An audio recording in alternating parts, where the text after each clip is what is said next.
আসসালামু আলাইকুম। যে দেখতে পাচ্ছেন আমার খামারের বর্তমানে কিন্তু আমার খামারে গরু আছে 8টা। আর গরু 8টা গরুর ভিতরে কিন্তু 4টে গাভী আছে।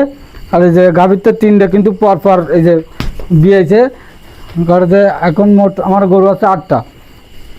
তা এই আরেকটা কিন্তু এই যে গাভ আছে, এই যে 3টে দেখতেছেন গাভী, এই 3টা কিন্তু অলরেডি দিয়েছে আমার 3টে বাছুর। তার মধ্যে 2টা কিন্তু বকনা বাছুর আর একটা এড়ে বাছুর হয়েছে। আর আমার এই আরেকটা আছে গাভী, যে এটা আমার প্রায় বিয়ানোর সময় হয়ে গেছে, মানে আর 1 মাস পরে বিয়ে হবে। সেটা বিয়েলে আমার খামারে প্রায় কিন্তু 9টা গরু হয়ে যাবে। এই বছর আসলে আমি প্রত্যেক বছর কুরবানিতে আমার খামারতে আমি এড়ে গরু বিক্রি করি, কিন্তু এই বছর আসলে বিক্রি করতে পারিনি, কারণ এবার আমি বেশি গাভী গরু নিয়ে কাজ করছি। তার কারণে এই বছর কুরবানিতে আমি বেচতে পারিনি। একটা আইডিয়া আছে যে ইনশাল্লাহ সামনের কুরবানিতে এটা বিক্রি করার একটা আশা আছে। সেই হিসেবে এটা কিন্তু এখনও খাওয়ানো শুরু করিনি সেইভাবে, কারণ বিক্রি করার জন্য একটু এক্সট্রা খাবার দিতে হয়। এবার ইনশাল্লাহ এখনের থেকে এটারে খাওয়ানো শুরু করবো, যাতে সামনের কুরবানিতে এটা বিক্রি করতে পারি। আর এই যে এটা গাভ আছে, এটা আরও 1 মাস পরে বিয়ে হবে আলহামদুলিল্লাহ। তাহলে আমার 9টা গরু হয়ে যাবে। তা চেষ্টা করতেছি যে আমার খামারটা আসলে আরও বড় করার জন্য, কিন্তু আমি আসলে সময় করতে পারছি না, যার কারণে আমি এই খামারে সময় দিতে পারছি না বলে আমি খামারটা বড় করতে পারছি না। কিন্তু আমার পাশে জায়গা আছে, আমি চেষ্টা করতেছি যে আরও খামারটা বড় করার, কারণ একটুখানি জায়গা আসলে 9টা গরু ধরে না। তাই চিন্তা করছি খামারটা আরও বড় করব, কিন্তু আমি সময়ের অভাবে পারতেছি না। সময় বের করে অবশ্যই খামারটা আরও বড় করব, আরও গরু আমি বাড়াবো। এখন আমার আপাতত এই যে 1 2 3 4 5 5 আর 3 8টা আছে। আর এটা বিয়ে আলহামদুলিল্লাহ মানে 9টা হয়ে যাবে।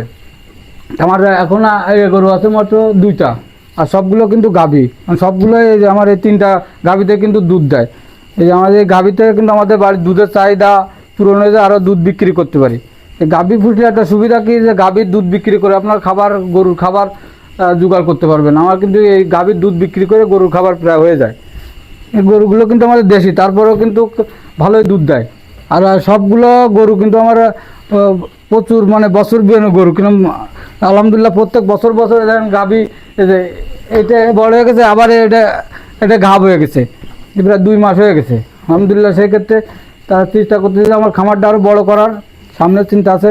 তা আপনারাও কিন্তু চাইলে যারা বিশেষ করে গ্রামে থাকেন, গ্রামে যে কোনো জবের পাশাপাশি কিংবা যে কোনো কর্ম যেই কাজ করেন না কেন, তার পাশাপাশি কিন্তু আপনারা একটা ছোটোখাটো একটা খামার করতে পারেন। এটা গরু বছর শেষে যদি আপনি 1 2 গরু বাইর করতে পারেন, তাহলে কিন্তু অবশ্যই একটা ভালো বেনিফিট পাওয়া যায়। কারণ এক্সট্রা টাকা জমানো বর্তমানে ক্রিটিক্যাল, কারণ বাজারে উদ্যোগ হতে সেক্ষেত্রে আপনারা যদি বছরে যাচ্ছে 1 2 গরু বিক্রি করা যায়, তাহলে কিন্তু এক্সট্রা অনেকগুলো টাকা জমানো যায়। নাহলে এই বাজারে বর্তমানে টাকা জমানো অনেক অনেক কষ্টসাধ্য হয়ে পড়েছে যে বাজারে উদ্যোগতির কারণে। তা আপনারা যদি বছরে বছরে যদি 1 2 গরু বিক্রি করতে পারেন, তাহলে আপনাদের অনেক ফ্যামিলি অনেক হেল্প হয়।